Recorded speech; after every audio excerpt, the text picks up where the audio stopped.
Hello दोस्तों। तो आज हम एटॉमिक स्ट्रक्चर को आगे बढ़ाते हुए आज हम पढ़ेंगे ड्रॉबैक ऑफ बोर मॉडल। सबसे पहले heading drawback of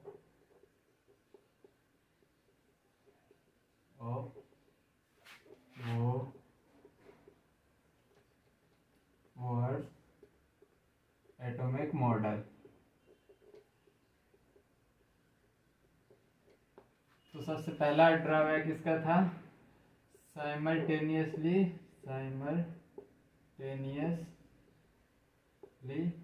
use of classical and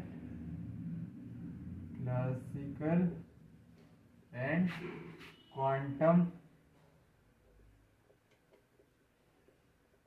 physics.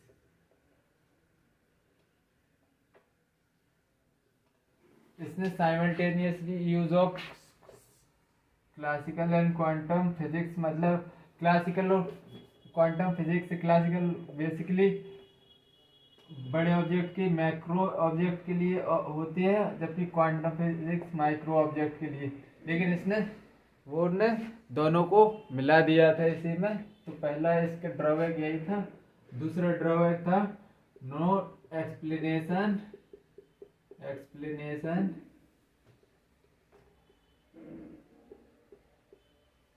Sun 2 pi r n h upon 2 pi.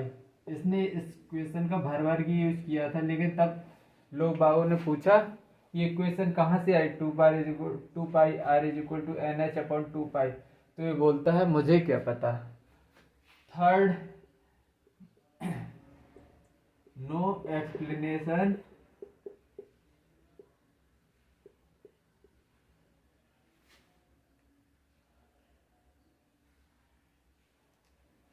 Stark effect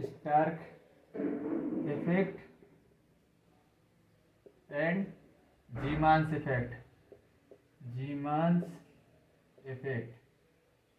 ये स्टार्क इफेक्ट और जीमांस इफेक्ट को एक्सप्लेन नहीं कर पाया था। अब हम पढ़ रहे हैं स्टार्क इफेक्ट और जीमांस इफेक्ट क्या होता है। स्टार्क इफेक्ट पहले पढ़ेंगे।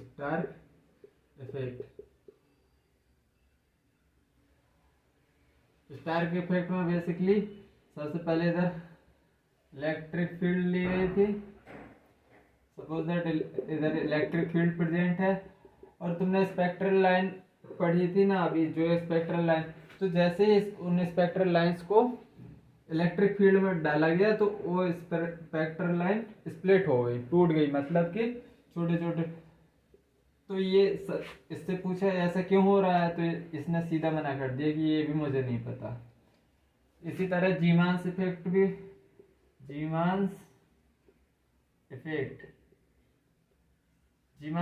में स्पेक्ट्रल लाइंस को अब रख दिया मैग्नेटिक फील्ड में, मतलब north pole south pole magnetic field इधर क्रिएट, और इधर रख दिया स्पेक्ट्रल लाइन को, तो इधर भी स्प्लिट हो गई। फिर इससे पूछा गया बोर्ड से, तो बोर्ड फिर अगेन बोला कि नहीं मुझे नहीं पता ये क्यों टूट रही हैं। फाइनली ये कैसे स्प्लिट हो रही हैं क्या, ये कुछ नहीं बता पाया। तो फाइनली इधर बोर मॉडल गलत हो गया।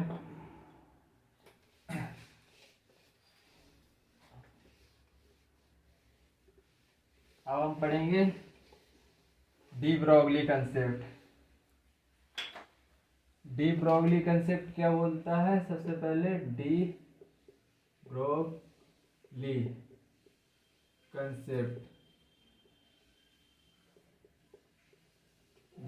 Concept basically dual nature of matter पे बेसिस था। Dual nature of matter,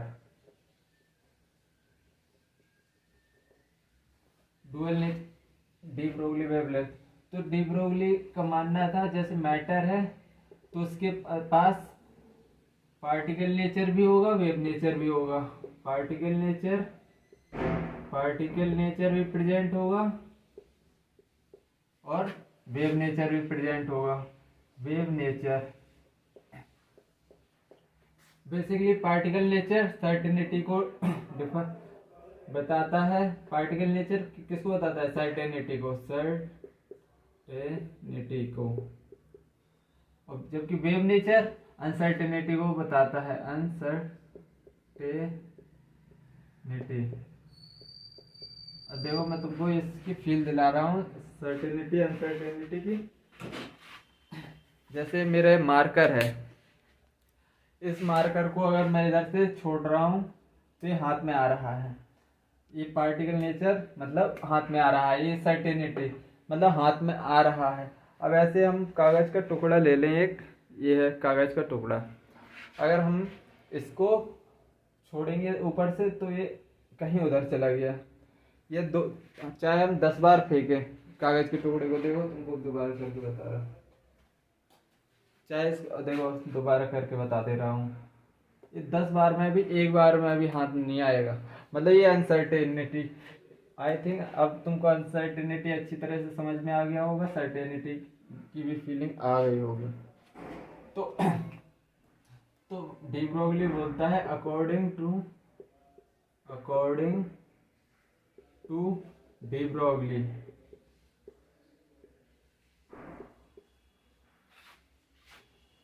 every moving particle has dual nature मतलब पार्टिकल नेचर भी होगा, वेव नेचर भी होगा। इसने फाइनली एक डी ब्रोगली ने अपनी एक इक्वेशन दी, lambda is equal to h/p, h/mv momentum है।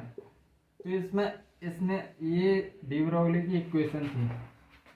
तो ये बेसिकली ये लैम्डा क्या बता रहा है, वेव नेचर को, और ये मोमेंटम पार्टिकल नेचर को बताएगा बेसिकली। तो इसने डी ब्रोगली ने पार्टिकल नेचर वेव नेचर को मिक्स कर दिया और फाइनली इक्वेशन ड्राइव की।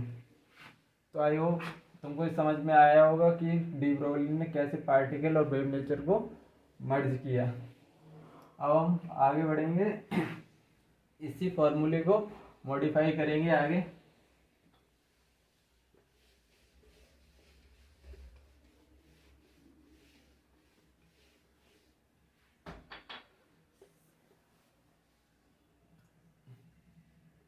Lambda is equal to h/p, finally h/mv दूसरा फॉर्मूला। और काइनेटिक एनर्जी क्या होता है, काइनेटिक एनर्जी होता है हाफ mv²। अगर दोनों साइड हम m से मल्टीप्लाई कर रहे हैं तो फाइनली इधर आएगा half m² v², 2 into kinetic energy. तो एम भी फाइनली क्या होता है, मोमेंटम ही तो होता है, मास इंटू वेलोसिटी मोमेंटम। तो इसको फाइनली हम p² भी लिख सकते हैं, half p², 2 into kinetic energy.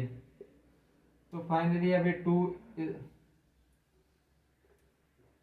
m 2 क्यों लिख रहे हैं, तो अब फाइनली ये 2 ऊपर जाएगा, एक्सप्रेशन निकल के आएगा p 2m काइनेटिक एनर्जी, और ये स्क्वायर हटेगा तो रूट लग जाएगा।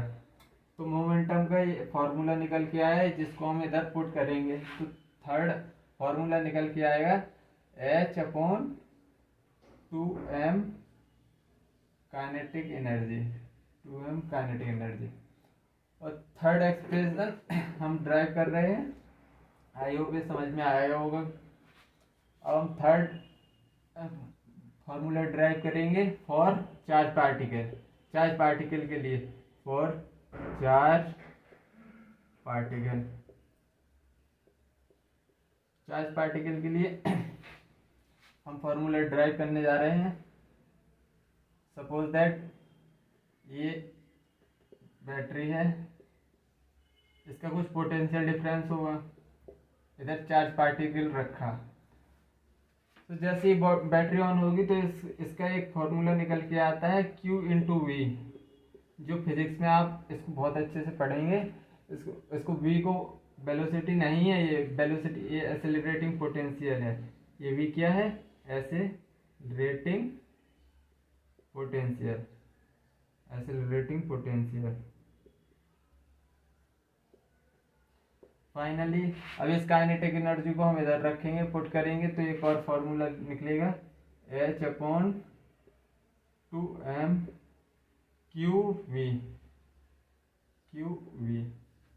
फाइनली तुमको कुछ डेरिवेशन वगैरह कुछ नहीं याद रखना है, सिर्फ और सिर्फ अगर तुमने ये फॉर्मूले याद कर लिए तुम्हारा काम हो जाएगा बस इतने से।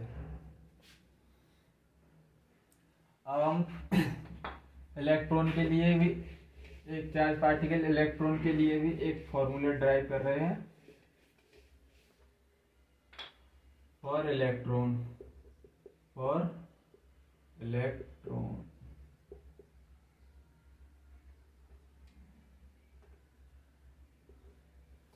इलेक्ट्रॉन के लिए तो सबसे lambda is equal to charge particle है तो ये वाला formula 2m q b. H planck's constant होता है। 2 mass of electron, lambda of electron charge particle के लिए निकाल रहे हैं तो mass of electron, charge of electron, जब इन सब की वैल्यू रखेंगे तो फाइनली इसका फॉर्मूला निकल के आएगा 12.25 upon root v. Mass of electron, charge of electron, planck's constant की बस वैल्यू रखना है, ये फॉर्मूला निकल के आया। इसको बस दिमाग में रख लो, ये फॉर्मूला याद रख लो और बकाया पीछे का सब भूल जाओ। तो अब हम आगे बढ़ते हैं डी ब्रोगली के अगले कंसेप्ट की तरफ। डी ब्रोगली ने बताया था कि किसी भी चीज पार्टिकल नेचर और वेव नेचर होता है किसी भी मतलब पार्टिकल में। तो अब इसका थर्ड कंसेप्ट था, जैसे सपोज दैट ए न्यूक्लियस, इधर इलेक्ट्रॉन रिवॉल्व कर रहा है। बोर्ड से पूछा गया था MBR is equal to NH upon 2 कैसे आया, तो बोर्ड ने हाथ खड़ी कर दिए थे कि भाई मुझे नहीं पता। और वो तो यही प्रूफ किया था डी ब्रोगली ने, तो यही प्रूफ करने जा रहे हैं अब हम। जैसे इलेक्ट्रॉन है वेव्स की फॉर्म में ट्रेवल करेगा तो कुछ ऐसे ऐसे करेगा,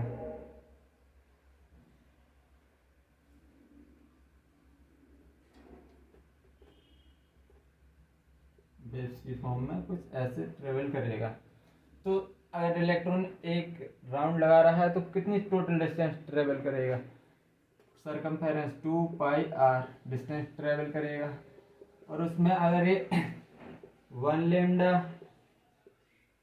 ये दूसरा लैम्डा, ये वेव्स है ना, वेव्स की फॉर्म में चल रहा है, इलेक्ट्रॉन को वेव्स कंसीडर करके चल रहा है, तो 3rd लैम्डा, 4th लैम्डा, मतलब कितने भी इलेक्ट्रॉन कितने भी मतलब वेवलेंथ में पहुंच सकता है इधर, मतलब अपना एक पूरा सरकमफेरेंस करने के लिए। तो इसको हम लिख सकते हैं n लैम्डा में पहुंचेगा, मतलब एक कॉमन n ले सकते हैं ना, n लैम्डा। तो अब इसी को 2πr वेवलेंथ का फॉर्मूला क्या पढ़ा था अपन ने, h अपॉन mb। वेवलेंथ का formula finally h upon mb ही तो पढ़ा था। तो mb ऊपर जाएगा, mbr, और 2π नीचे आ जाएगा, NH अपॉन 2π, जो कि बोर्ड से पूछा गया था। कहाँ से आया ये, फाइनली डी ब्रोगली ने इसको मतलब प्रूफ किया था। Proof drive bye de Broglie.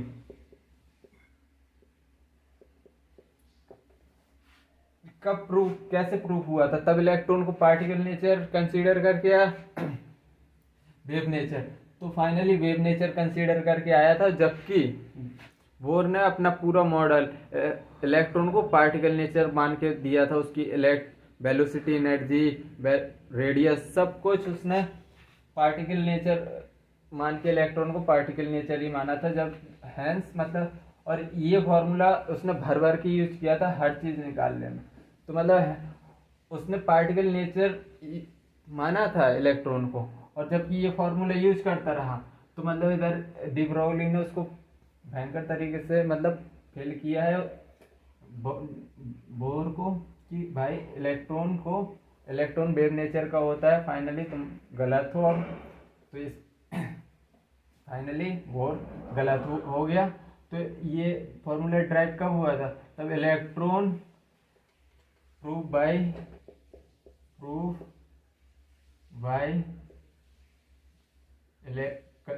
Considering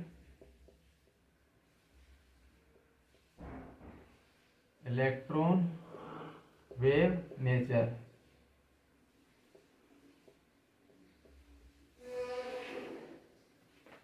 आई होप तुमको समझ आ रहा होगा। अब हम कुछ इसके न्यूमेरिकल कर ले रहे हैं तो तुम्हारा थोड़ी कंसेप्ट और क्लियर होगा। फाइनली एक लाइन और लिखवा दे रहा हूँ, number of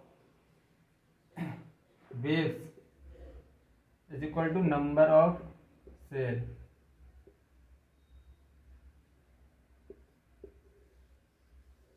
number of wave, number of shells या ऑर्बिट, कुछ भी, इसको भी दिमाग में रख लेना। और हम फाइनली क्वेश्चन सॉल्व कर रहे हैं।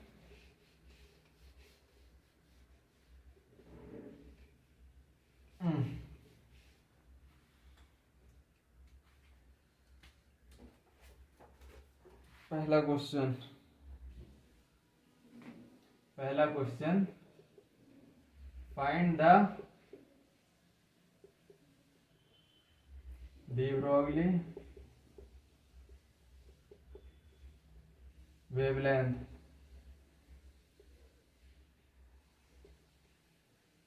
for an electron which is accelerating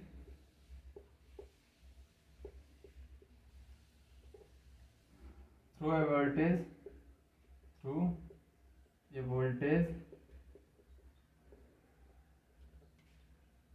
of 25 volt. तो फाइनली इसको कैसे टैकल करेंगे? Find the de Broglie wavelength for an electron which is accelerated, potential voltage दे दिया और पूछा वेवलेंथ पूछा है इलेक्ट्रॉन के लिए। तो अपन लोगों ने एक फॉर्मूला ड्राइव किया था 12.25 upon root v, accelerating potential है, जबकि दे दिया है उसने सीधा 25 है, ये गिवन है डायरेक्ट। तो अब सीधा बस वैल्यू रखो, आंसर पाओ। ये एंगस्ट्रॉम में है 25, 12.25, 5 2 जा 10, 5 4 जा 20, 5 5 जा 45। फाइनली इतने एंगस्ट्रॉम आंसर। आई थिंक ये समझ में आया होगा। अब एक और क्वेश्चन कर रहे हैं हम।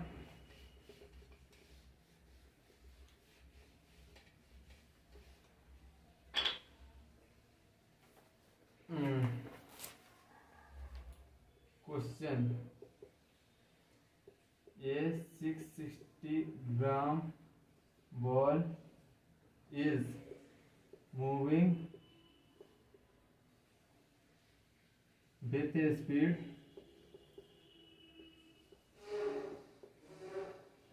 a speed of 100 meter per second. Find de Broglie wavelength associated with it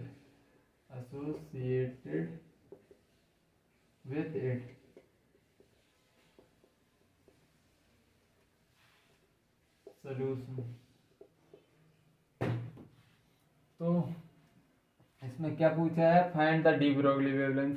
simple से इसमें क्वेश्चन बनते हैं। डी ब्रोगली वेवलेंथ का सीधा फॉर्मूले लगाओ, मास गिवन है, स्पीड गिवन है, मतलब H/mv वाला फॉर्मूला लगा दो।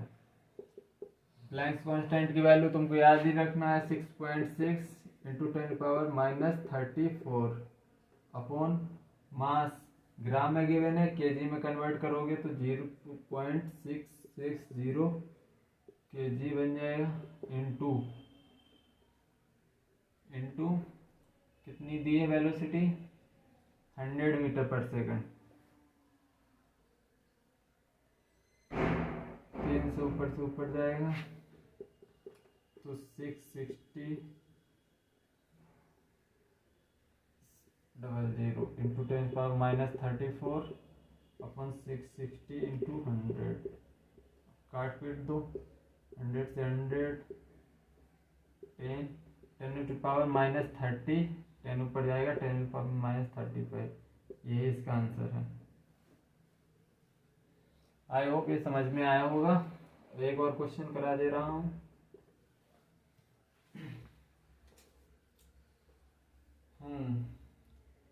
The number of waves of electron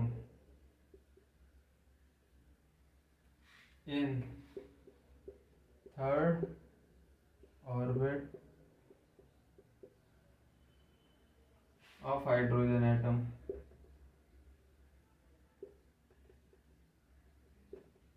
First 3, second 6, third 9, fourth 12। चलो इसको करके बताओ। Number of waves third orbiter, सीधे स्टेटमेंट से क्वेश्चन था। 3 answer. Number of waves, total number of waves, number of waves बराबर नंबर ऑफ ऑर्बिट। ये statement सीधा क्वेश्चन था 3। अब थर्ड क्वेश्चन थोड़ी अच्छा सा क्वेश्चन करवा दे रहा हूं।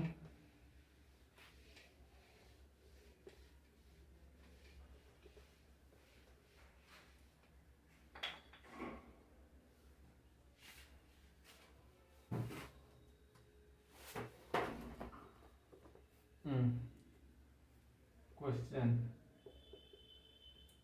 कैलकुलेट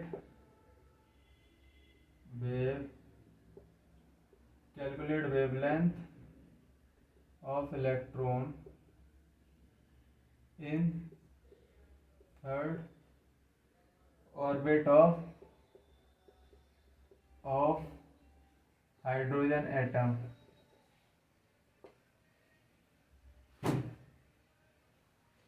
हाइड्रोजन एटम सही है। तो इसमें वेवलेंथ पूछी है थर्ड ऑर्बिट में। वेवलेंथ का फॉर्मूला, वेवलेंथ पूछी है, find calculate wavelength of electron in third orbiter of hydrogen atom. तो हमने एक रिलेशन पढ़ा था 2πr is equal to n lambda. हमने रिलेशन पढ़ा था 2πr n लैम्डा। तो पूछा है वेवलेंथ। वेवलेंथ को हम 2πr upon n, radius given नहीं है तो मतलब रेडियस का फॉर्मूला हमने पहली क्लास में पढ़ा था 0.529 into n square upon Z upon n से n कट गया 2π तो 0.529 इंटू n के बिना थर्ड Z1 कंसीडर करेंगे। तो finally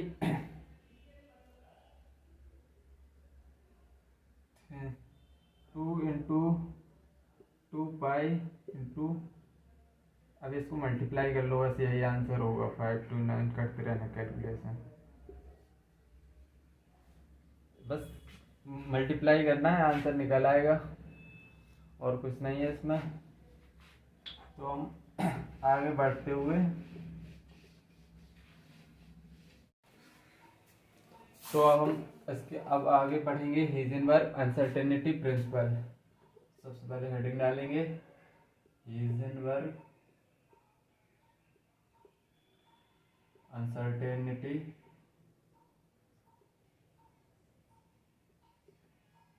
principal.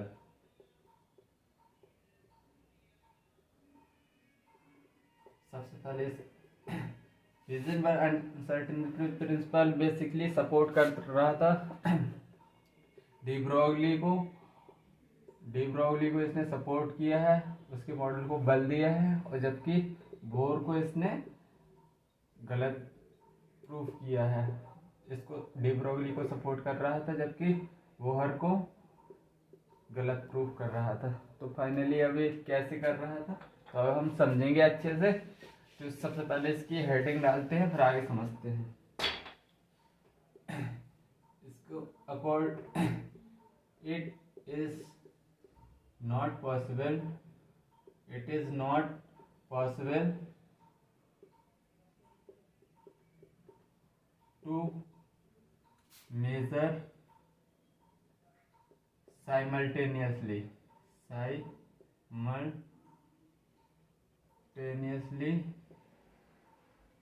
it is not possible to measure simultaneously exact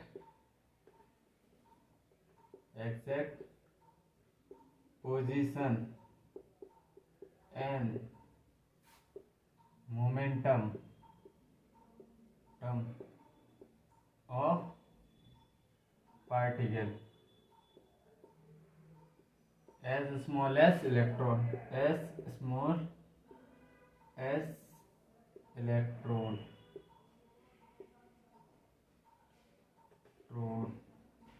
basically अब हम समझेंगे ये कहना क्या चाहता है।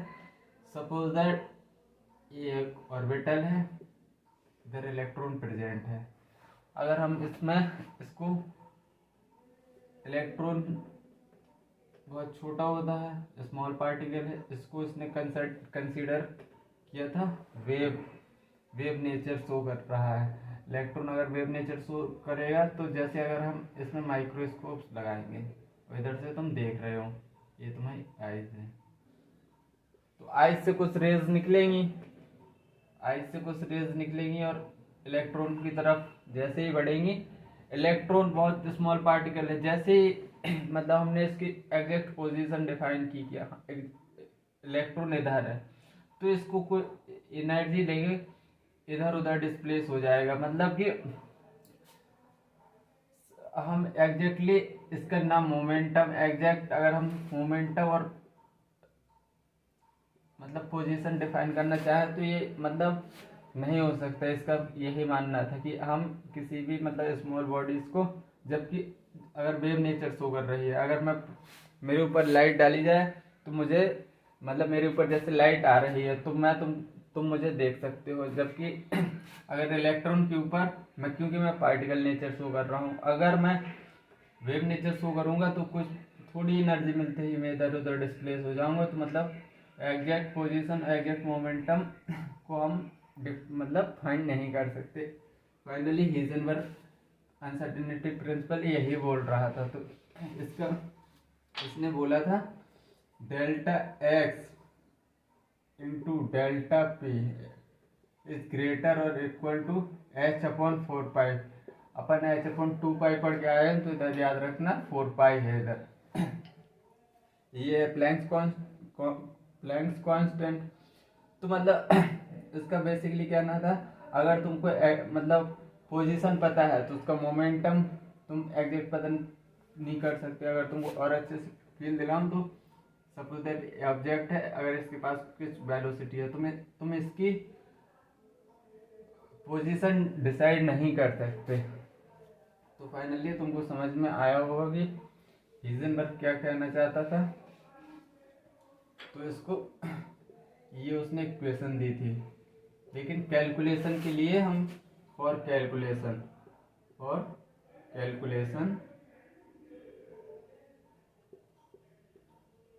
हम यूज करेंगे delta x into delta p equal to h upon 4 pi. Calculation के लिए हम इस इक्वेशन को यूज करेंगे। अब इसमें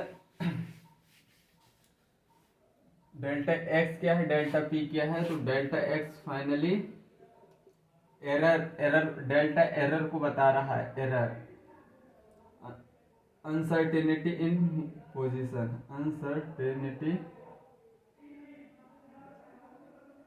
इन पोजीशन। और डेल्टा पी फाइनली बता रहा है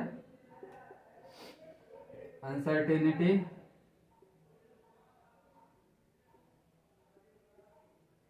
इन मोमेंटम मोमेंटम। तो अब इसमें केस डिस्कस कर ले रहा हूं मैं तुमको, और अच्छे से फील आई कि हिजनबर्ग अनसर्टेनिटी प्रिंसिपल क्या कहना चाहता था।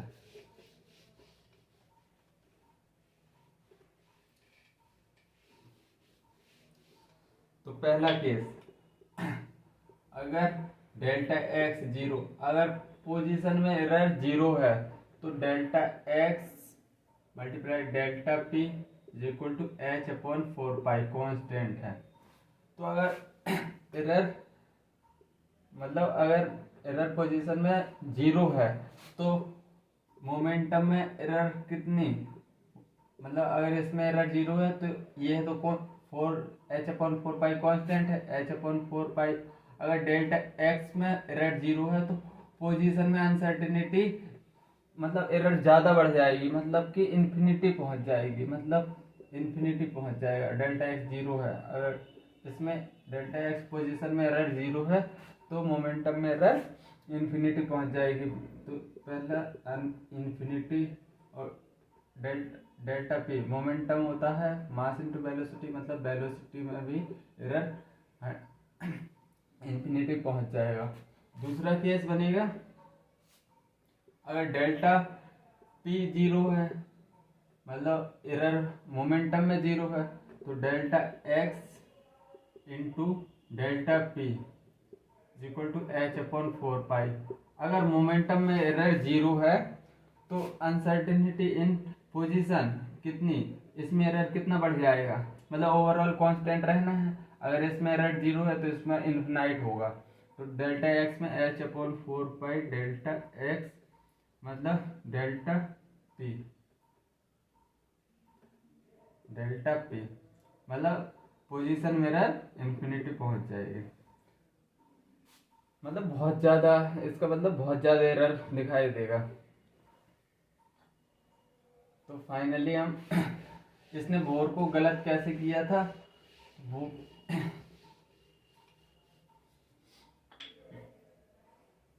एक स्टेटमेंट लिख रहा हूं, ए Heisenberg contradict the Bohr concept of cell।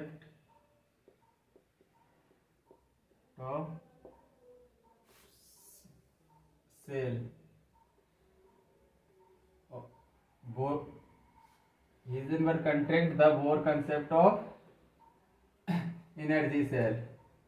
Energy shell. मतलब इसने तो पार्टिकल नेचर को इसने सीधा बोल दिया था कि इलेक्ट्रॉन इधर पाया जाएगा। एनर्जी सेल जिसको इलेक्ट्रॉन एनर्जी सेल, इलेक्ट्रॉन का जो एनर्जी सेल, मतलब इसने पार्टिकल नेचर मान के सीधा बोल दिया था कि इस ऑर्बिट में ही पाया जाएगा। जबकि हिजनबर्ग बोलता है जैसे ही इसको देखेंगे हम तो इसकी पोजीशन और मोमेंटम में एक चीज में ज्यादा एरर आएगा। अगर पोजीशन फिक्स कर ली तो मतलब मोमेंटम में एरर आएगा। तो according to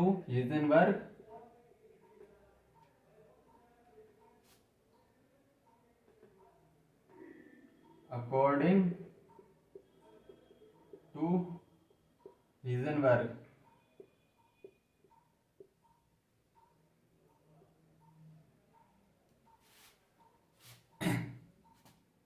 we cannot define exact position and momentum of any particle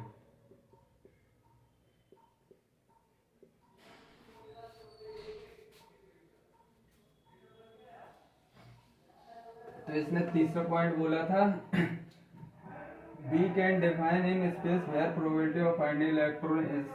हम मतलब एक रीजन को बता सकते हैं कि इधर इलेक्ट्रॉन पाया जा सकता है। मतलब we can define region in space where finding of electron is maximum। मतलब हम एग्जैक्ट नहीं बता सकते, लेकिन हम रीजन बता सकते हैं कि मतलब हाँ इधर पे हो सकता है।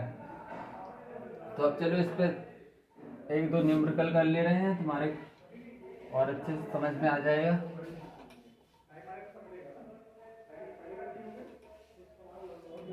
तो पहला क्वेश्चन लिखते हैं हम।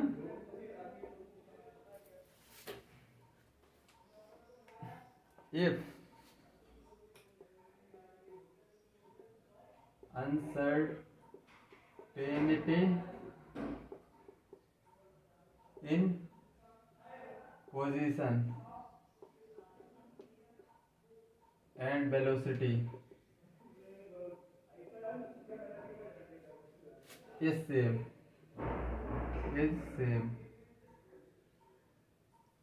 then uncertainty in momentum will be। चलो इसके चार ऑप्शन भी दे रहा हूं मैं। √H/m/4π, second option H/m/2π, third option है H/4π, फोर्थ है डी नन।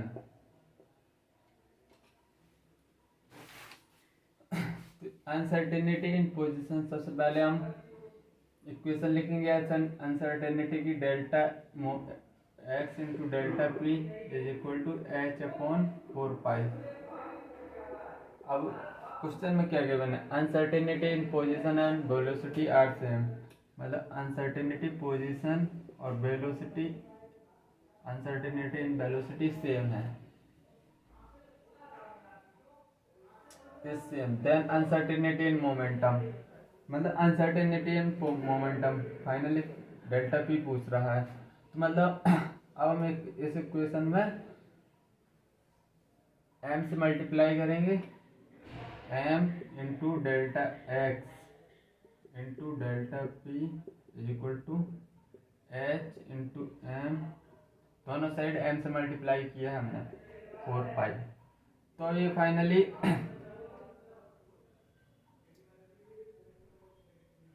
क्या बन गया है,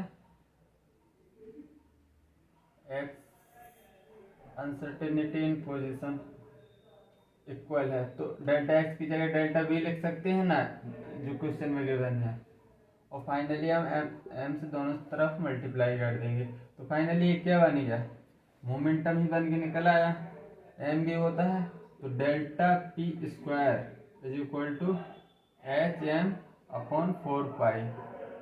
अब डेल्टा पी तो फाइनली आएगा, रूट लग जाएगा इसमें, H/m/4π। तो ये आंसर है फाइनली, मतलब फर्स्ट ऑप्शन सही है। आई थिंक तुमको समझ में आया होगा। एक और क्वेश्चन कर ले रहे हैं।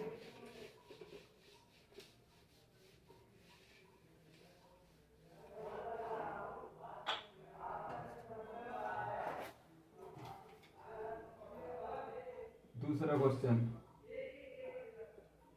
If uncertainty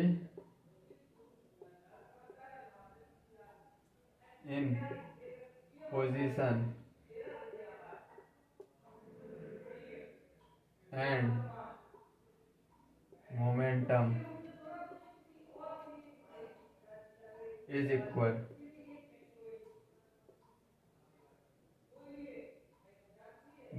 the uncertainty in velocity will be।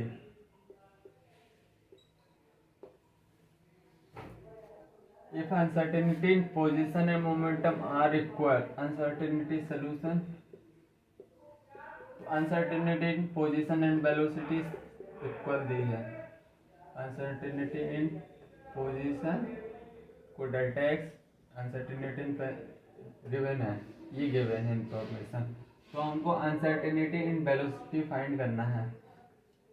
तो सबसे पहले हम इक्वेशन लिखेंगे हाइजेनबर्ग की delta x into delta p is equal to h upon 4 pi. Delta x और डेल्टा पी बराबर इक्वल है, तो delta p is equal to delta p square is equal to h upon 4 pi. तो delta P कितना निकल के आएगा, H upon 4 पाई का रूट। फाइनली हमसे पूछा क्या है, अनसर्टेनिटी इन वेलोसिटी। हमने ये मतलब एक्स को ही गायब क्यों किया, क्योंकि हमको वेलोसिटी मोमेंटम में ही मिलेगी, इसलिए हमने डेल्टा एक्स को डेल्टा पी रखा है, मतलब क्वेश्चन में गिवन है। तो अब फाइनली पूछा है अनसर्टेनिटी इन वेलोसिटी, तो एम डेल्टा पी को क्या लिख सकते हैं हम, m into delta v. Uncertainty in velocity तो h upon four pi. Finally हम वेलोसिटी निकालना है डेल्टा वी, तो ये नीचे चला जाएगा एम एच अपॉन 4 पाई। इसको थोड़ा और रीअरेंज करेंगे तो आएगा 4 बाहर निकालोगे तो 2 रूट से बाहर एच अपॉन पाई। फाइनली हमारा हाइजेनबर्ग अनसर्टेनिटी प्रिंसिपल खत्म हुआ। अब हमारा अगला लेक्चर रहेगा जो क्वांटम नंबर्स पे मूव करेंगे। आज के लिए इधर ही समाप्त करते हैं, जब तक के लिए बाय।